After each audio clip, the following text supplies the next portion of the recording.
Welcome to Bert's Garage, a YouTube miniseries dedicated to building an Exocet out of a fully functioning Mazda Miata. We're going to be pulling apart a 1999 NB and building one hell of an Exocet. You guys better strap in and hold on. This is going to be one hell of a ride.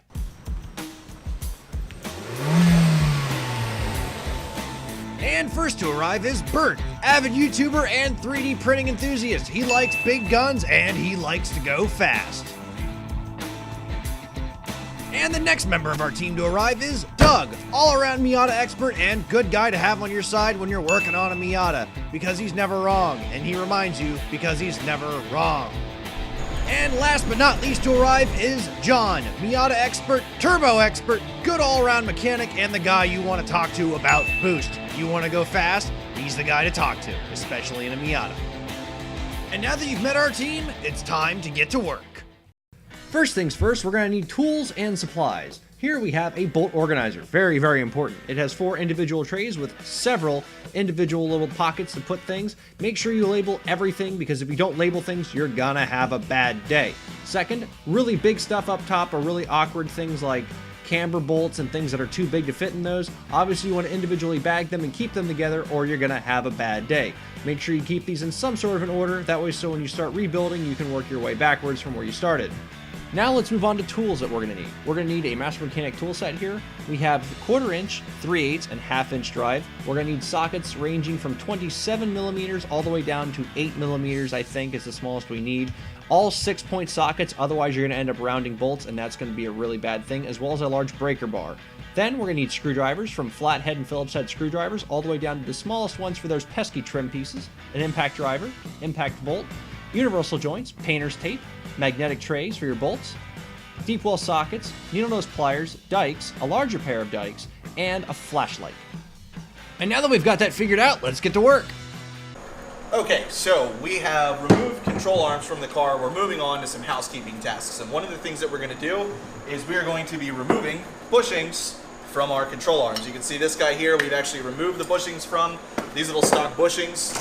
These things are pretty well worn. They're kind of a pain in the ass to get out. So what we're going to do here is we are going to use a ball joint slash bearing press set, and we are going to set up the adapters as such, and we're going to set these in here so that way we can get in here.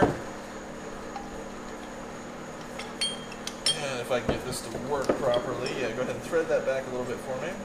So now what we're going to do is essentially we are pushing the bushing here into a small little cup design, and that cup is going to allow us to push it through the control arm, and then we're just going to apply a little bit of force. If you want to hang on to that for me, just going to spin this guy around, and all we're doing is we're just applying centered pressure to the bushing inside of the control arm, and it's going to get it about half of the way through, and then we're going to about hit our max here because you can only go so far in through the center of this, and we're about at that here. I don't think we've got much further. It doesn't feel like I can go, so spin this back free, and we're going to take this guy off, and then your bushing comes right out. And unfortunately we have to do this twice for each one, not like 1, 2. I mean one, taking it out and then putting the other one back in. So it's a very it's going to be a very lonely afternoon for me doing all these. Yeah. Now, one thing I feel is worth noting is that when we sent out our subframe to get powder coated, they actually sent the whole thing, every piece that we sent them, they sent down to another place where they literally cook all the crap that's on it. The oil, the dirt, the rust, it cooks everything off. They heat it up to I think it's around 700 to 800 degrees. It doesn't damage the metal, but it actually burned out all the bushings. So I didn't really know that until I called the guy that did our powder coating, but we had only taken out about, I don't know, 5 or 6 of the bushings at that point. And he said, don't even worry about it. A lot of people do this. Just send them down. They'll end up burning out. They fall out, and you don't have to worry about them. And that's honestly what we did, and it worked out amazing. And then he powder coated everything, and we were able to slide the new bushings right back in. So if you are planning on powder coating your subframe, which I would say probably wouldn't hurt, you probably don't actually have to do this part, but if you're looking to replace your bushings and not powder coat, then yes, you are going to have to push each one out and then put the new ones back in. So right now we are in the garage. It's Monday, day after work, kind of tired. But I'm going to go over with you guys something really important as far as working with the bushings. Now, we've got bushings and ball joints in most of our parts still, which we have to send off to powder coating. Now, we already touched on how to get the actual bushings off, but the ball joints, it's a little bit more tricky. Now, what you're going to need is you're going to need this little kit here from Harbor Freight. It's about $100 and it's worth every single penny. Now, these things can be kind of difficult, especially to do with one person, so I've had to MacGyver it a little bit.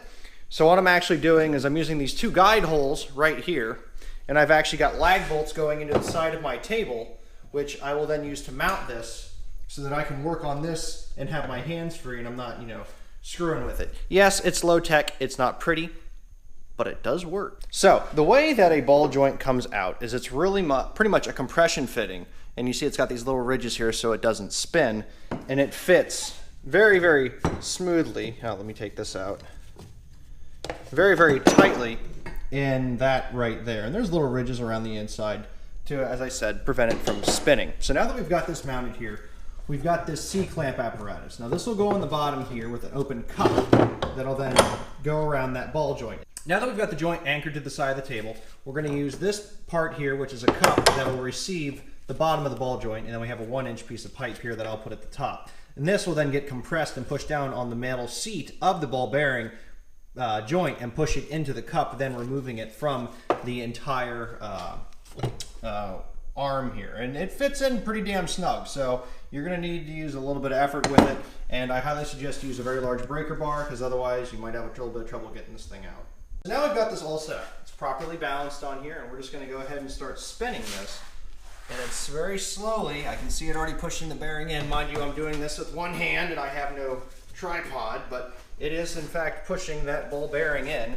With a few good rotations, she will be the whole way in. Yep. And there we go. It's all the way in. Let's go ahead and take a look. And there we go. We can see the ball bearings push the whole way in. Just going to give it a little bit of a love tap. And there we go. It comes right out. Just like that. It's not fancy, it's not difficult, but it does take a bit of time. So make sure you set off a decent evening. Wear plenty of, gloves, because this grease and stuff in here is really, really nasty.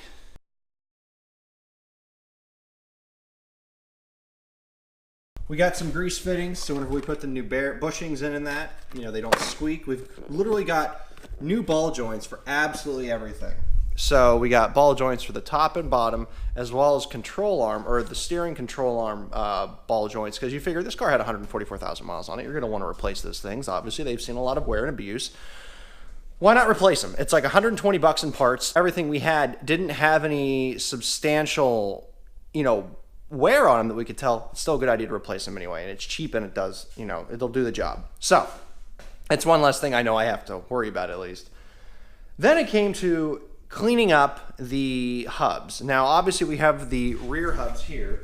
So we have the rear axles. Now these things were all beat up and these are still the original, but what I did is I sanded these down and then I hit them with a wire brush or wire wheel on my pneumatic spinner, and then I hit it with brake cleaner, rubbing alcohol, and cleaned it up again. And I actually got all the advice to how to do that on Chris Fix, the YouTube channel. He's a great guy. He makes awesome videos. I suggest you check him out. So these are our old brake calipers here on the back. Now remember, we are upgrading our old brake calipers to our new brake calipers. Now the old brake calipers on the 1.8 had much smaller rotors, and I'll go ahead and show you in this picture right here. Obviously what you can see is that the rotor, the rusty one, is the old one, and the new one is the larger one. Now the larger one, snap back, that is actually from the 2003 version, also known as the Sport suspension, which became the standard thing on pretty much all Mazda 3s and Mazda Miatas. So the larger brakes will obviously help us stop faster, and you don't have to do any modification. We did take off the dust shrouds on the hubs, as you can see right here. I also wire brushed these and cleaned these up. They look brand new. There's no play in these things whatsoever, which is nice, because obviously the rotors wouldn't properly fit around the dust shields, and I said, screw it, we're not going to really need it. It's going to be an open frame car anyway. Don't worry about it. So that's really the only modification I had to make. And it was really easy. So I'm glad with that. And, you know, we'll have a lot more stopping power, and this thing will probably tear your face off whenever you hit the brakes. So it's not a bad thing. But I wanted to do some changes around as well, because the rotors that we had gotten from the junkyard were these yellow ones here. And the yellow's beat up. It's not in great shape. So I started taking a wire wheel to this one last night before my wife and I went out for dinner. And this guy and its brother, which is sitting over there under, you know, a whole bunch of other stuff, it's going to get cleaned up. However, the other ones for the back are right here, and they look very nice. And obviously these each one took, I don't know, probably about an hour and a half to clean up. I actually took them apart and put them in a sonic cleaner with some really heavy, a good mixture of some homemade stuff that literally ate the paint off for the most part. The front ones I'm not going to do that with, just because I don't feel like dealing with a whole bunch of really acidic stuff, and it smelled really bad, so I'll probably not do that. So we'll do old-fashioned elbow grease with the front rotors, and the back rotors are good as they are.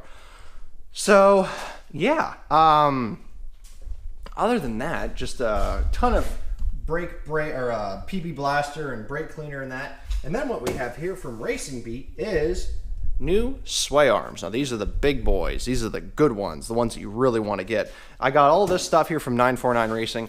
Definitely want to check them out if you want to get something that is a cheap upgrade, around $400 or $500. It's going to give you a substantial amount of grip, you know, a better grip obviously as you go around a turn. It'll keep your wheels flat and give you a lot better traction, as I've been explained. I don't really know how all that works, but I will look at the mechanicals and see how that is. But we also got a set of Skunk 2s, which is really cool. Those are amazing. You'll see those later. And then we got another box here full of all sorts of goodies. Ultra lightweight cast aluminum lug nuts. These things are like 35 grams each, so they weigh like a third of what the old ones did, which is really cool. Energy suspension bushings for the Miata. The whole package, all of them. And then Racing, what are these? Oh yes, and then these are the Racing Miata. Come on. These are our new motor mounts. Look at those. Oh my goodness. These are the new motor mounts. This broke ass piece of junk is the old motor mount.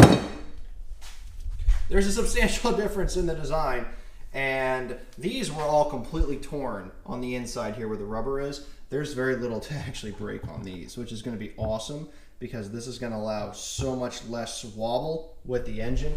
Because I'll tell you what, this thing would wobble so much whenever you were trying to shift it that it was almost undrivable. I mean, I didn't realize how bad it was until we pulled it apart, and I was like, oh my God, I'm surprised this car actually didn't like tear itself apart. So that'll be glad to fix. And now let's take a look at the powder coating. The video got lost, so I'm going to show you pictures. I will warn you, what we're about to see is very graphic. That's what we sent to the powder coating. So ugly.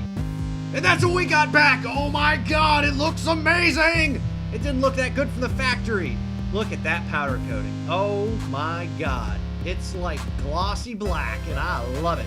This is going to look so amazing when we get this all hooked up. Oh my God, it's going to look show quality. Oh God, so amazing. All right, act normal.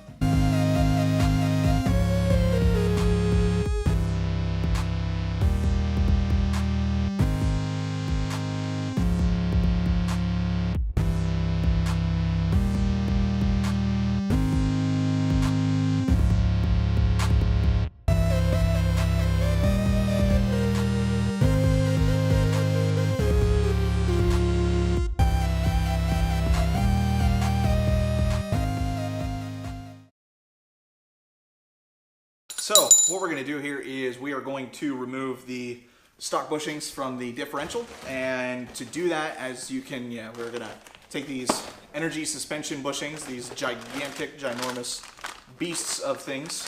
They are going to inevitably go in here. In order to do that though, we've got to remove these guys. So there's a lot of methods out there on the internet, and what we're going to do today here is we're going to use tools from two different sets. We're going to use a pulley remover tool, which has these 3 different teeth to give it stability. And then we're going to also use some pieces from our bearing puller set, mainly because of this cylindrical part. That way we can get around the metal around the side of this. Yep, looks kind of similar to one of these, but you'll want to size it up for what fits properly around the inside here without being too large for the actual differential itself. So we're going to take those, and in this case, the differential's facing as it would in the car. They're going to come up through this way. There is metal around the inside of these, and it's going to be sort of seized in here. So we're going to need to get this to pop free and up. I'm going to try and keep my face clear of this. And what we're going to do, this particular tool, we're just going to basically take a small wrench and or breaker bar, and we're going to slowly push at this. Now, you are going to hear some loud pops once this thing releases, and it's going to keep happening as you do it. I've also tried to use an air hammer on these before, and just never met with a whole terrible lot of success, because all it wants to do is bend and break things and doesn't really actually net you any progress. And as we can see here, we're starting to, oh, my ratchet's starting to fail a little bit because I'm turning it the way that it broke. But we're starting to get a little bit of a gap generating around right here, which is what you want to see if you're making positive progress. So we're just going to continue turning this until this guy comes completely out and free. So you can see here as we're kind of coming out and through, this one's coming out nice and smooth, fortunately, without popping. And we're just pushing it out through, and now that it's come out, there you go. You've got a stock differential bushing right here, and you'll not be reusing any of this, so have some fun with it. All right, so as we can see here, we've got the energy suspension differential bushings, and these guys are going to come for you basically assembled just like this. And what you're going to do is you're going to take the kind of conical end, you're going to remove that from here. You'll see you'll have a brass bushing inside. This side with the flat edge is what's going to go up, so that's going to basically press in from above. Sometimes you'll find that these are able to be pressed in by some means. Sometimes you can use a dead blow like this, but I have a feeling that unless we stabilize this a little better, all I'm going to do is toss our whole engine to the side. So I don't think I'm going to try this method today. But I think what we're going to do is if we stabilize one side of the differential here, Just press it in. yep, we are going to just try and see if we can maneuver this down in by hand, because sometimes you get real lucky like that and they line up, and then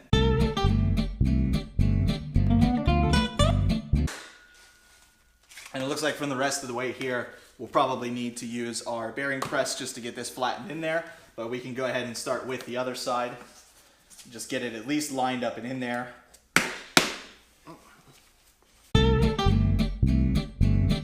Okay, and you'll note here, so now as we're working our way to get these bushings into the differential, we've kind of set up a contraption here. We're using a large C-clamp, a bearing presser set, and we've got kind of a large contraption under here rested against the metal of the differential arm, and we're using some scrap steel here just because that's what fits. And all we're going to do is we're going to take this guy and we are just going to start pressing our way down until we get this bushing flattened in there. 1/4 inch. We should be damn close. You got a ways to go. It's. And that goes tight. Yep, you're good. And that's how you do it for that end. Do pretty much the same thing for the other side then. So what we're going to start doing here, now that we've gotten bushings in place, we've got pretty much all of our components laid out and ready to start going back together, so that is the process we're going to start. To do that, we're going to go in the reverse of the way everything came apart. So here, one of the last things that we took apart was the subframes. We're going to start taking things like here, the rear subframe. Which we just got powder coated. We did, so it's going to look nice inside of the car once you can kind of see everything in there. This is going to go over the differential. We're going to kind of start bolting that in place, start attaching the control arms, maybe even get the rear wheels attached back here so we can kind of get this a little bit more stable, and then we'll work from the rear to the front, get the roller skate completely back and assembled, and then we'll be ready to start moving forward with the entire project. This is going to look like a car again here shortly. If you don't like shoulder day, don't use subframes. So by the way, what we're going to do here is we're going to take this guy. We've got the bolts protruding out from underneath. Those are going to poke right through the new bushings in the differential. So we're just going to take this guy and we're going to slowly lay this down into here. Keep it nice and even as we go down through. Touchdown! And hey, look at that. We have begun the process of this nightmare looking like a car again. So one other thing that we're going to note here, again, we have the subframe down on the differential. We're getting a few components kind of lined up and ready to go so we can get this all together. But this is the part where you want to start going back through and find all those bolts that you were taking off as you got the whole thing disassembled, because now you got to start remembering which one went where. If you didn't label your stuff, it's going to take you a little longer. If you did label it, it's probably still going to take you a long time. But find what goes where, put the right bolts where you need to go, and get this thing reassembled properly. Check your torque specs, and remember, tight is tight, too tight is broke. So it's worth mentioning, whenever you remove the bottom differential and all the parts, especially the bushings, you're going to have one of these things. There's actually going to be a rubber housing that's going to have ribs around this. You need to reuse this. Now, in order to reuse this, you pretty much have to burn off the old one. Best way to do it, get some bricks, put some kindling in there, start a fire, toss them in, come back in like 2 hours, and you'll have the parts that you need. Make sure you get them cleaned up, because you do have to put these on the underside of the bushings, that way so things don't tear themselves apart. If you can't find these, then you should probably relook through your parts, because they are there, I promise you, and you do need these, so don't forget it. What are we doing here? All right. So we're going to go back to the rear control arms now. So we're going to basically start at the bottom for the rear subframe, and you can easily identify those by your little tab here. That is where the sway bar mounted to. So we've got one on each side, and it looks like what I've got here is probably the driver's side one. We've got our fresh bushings in this guy here, so these guys will go back in. We're going to attach via the 2 eccentric bolts towards the back, and then we're going to get this in there. We'll move from here then to the upper control arms up above. And remember, you've got one bolt that goes through the knuckle that the axles were in, and then you've got your basically one, or well, there's a long bolt here somewhere and some short ones, so we're going to get all these back together. We're going to start at the lower. We're going to do both of the lowers to keep it balanced. Then we're going to move to the uppers, and then we'll probably get some axles and hubs back on here. Now, I figure it's worth mentioning, we're not going to go over this part in super heavy detail, because this part's not complicated. If you've made it this far, you should be perfectly capable of figuring out how this goes back together, or looking at reference pictures. Make sure that you labeled your stuff as well, because that'll make it easier. But yeah, don't be mad at us for not going over this in super heavy detail. Again, it's fairly simple, it's fairly straightforward, and you should remember how you put it together, or how you put it back together, because of how you took it apart, right? But momentarily, we are just going to kind of point out all the key points here after we get this kind of put back together. So from this point here, we're just going to kind of take these, put them back together real quick, and then we'll kind of highlight where everything's at and how this is all reassembled. Alrighty. So upper control arms are back and assembled, lower control arms are back and assembled, well, at least mostly. We've got to do the last part over here, which is going to be getting the axles back in the differentials, since we left the knuckles attached to the axles. And so basically, because the same way when we took them off, we had to apply equal and opposite force to kind of get them to evenly pop out. You've sort of got to do the same, but the methodology is slightly more violent. So you're pretty much going to see about trying to line it up straight, and you're going to kind of try and just bang it in there until it snaps in through. Helps if you have 2 people, one to support the weight, one to throw it in there. If you actually got your axles free, it's a lot easier just as one person. In our case, we're just going to kind of violently slam these things in here. So I'm here balancing the subframe, because now it's getting a little heavier and the weight may not be completely proportional. But as you can see, the axles are in, the hubs are connected, upper and lower control arms are all in place. Now what we're going to do is we're going to start reassembling the brakes on either side, just get the calipers, rotors, all that stuff kind of loaded onto here, so then we can get some wheels on it, and then we can get this section at least down on the ground safely, and we can start working out. So obviously we're not getting those totally tight right now, but those 2 bolts right there that hold the back of the brake caliper to the knuckle, those things are crazy important to make sure that they are properly torqued, because if they start backing off, they will completely back out, and that caliper is going to come off while you're driving. I mean, we like saying you're going to have a bad time, but everyone else is going to have a bad time if you do that. So I mean, you'll be the first to know you've got a problem. They'll be the last to know, but and unfortunately, their family might be the last to know. So make sure when you're doing brakes, you're doing this right. You don't screw the pooch, so to speak. It's not the E-coated ones. Why, what are those? Oh, they're not E-coated, sorry. E-coated's nicer. Yeah, well, E-coated's more expensive. On Amazon, they're like 20-ish bucks. How do you know they're not E-coated? Because they're still bare metal. Oh, okay. The E-coated ones have the outer edge plus the whole hat in the center are all powder coated like your subframe, so that they don't ever get corroded.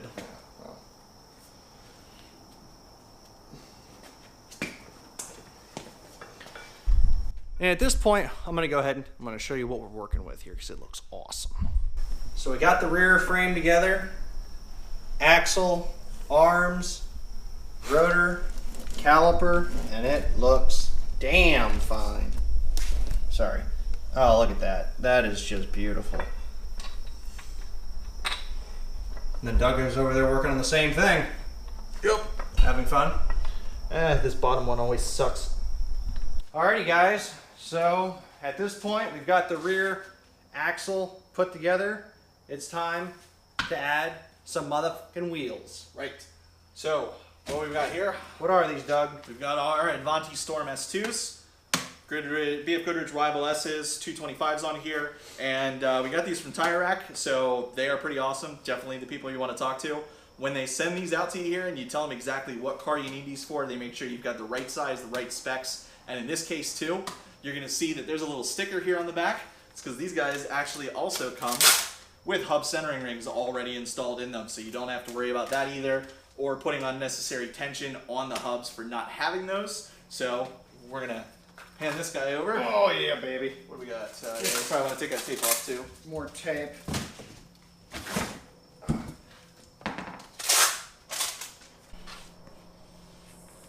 Alright. Yeah, we want to get those boxes out of here. Yep. Alright. So it's worth mentioning these lug nuts here, these are forged aluminum from 949 Racing. These are what, 35 grams each? They're light as hell. I mean, a full set of these weighs Half a pound? I think it was almost a full pound less than regular steel lug nuts for a regular car. And also what I really like about these guys here, the 949, you can see these, they all have these kind of chamfered edges. You'll find no real 90-degree angles on these. So they actually remove a lot of stress points from them.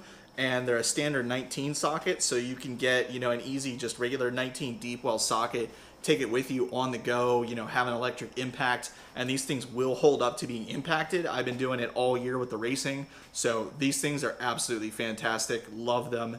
But again, anything you're doing in racing, remember, lug nuts, wheels, tires, they're all disposable maintenance items. So remember, anything you're doing with racing, all of these types of things that we're doing, these are all maintenance, mechanical, replaceable parts. You're not going to buy these and keep these for the life of the vehicle, but they're going to hold up and they're going to keep you out there. So keep that in mind. Alright, let's go ahead and look at this side then. Yeah. And there we have it. We have a rear axle that resembles something of an original car. Holy shit! Oh yeah. That is all sorts of naughty and pretty. What do you think, Doug? Well, Oh shit. I think we got a lot of camber we're going to have to fix, but otherwise, Yeah, that camber is really bad. Oh my god. well, there's no weight down on it from above, so there's nothing kind of pulling inward, but I can tell you right now that I already know this side's definitely way off on the camber. That side already looks pretty excessive. So alignment is going to be absolutely essential first thing we do. Yeah. Oh my god. I'm sorry about the camera, guys. We're working our man down today, but this is awesome. We're loving it. And we're going to go ahead and leave the video here, guys. Now, this part is actually very long, very detailed, which we're trying to be more detailed as you guys have requested. So we're going to call this part 1 of episode 7, or episode 7 part 1, or episode 8 part 1. I lost track. I think we're on 8. I think this is episode 8? This is episode 8. Yeah. So episode 8 part 1. We'll be uploading episode 8 part 2 here in a couple of days, showing us assembling the rest of the subframe, front suspension, putting in the new clutch, a couple other things, and then it's time for the chassis. And trust me, it will be here very soon. Anyway, guys, it is time for me to go. Until next time, I am Bert from Pixel Armory. Like, favorite, subscribe, and I will see you guys next time. If you like Pixel Armory and the content we make, feel free to become a Patreon subscriber and support us just like our good friend Patrick.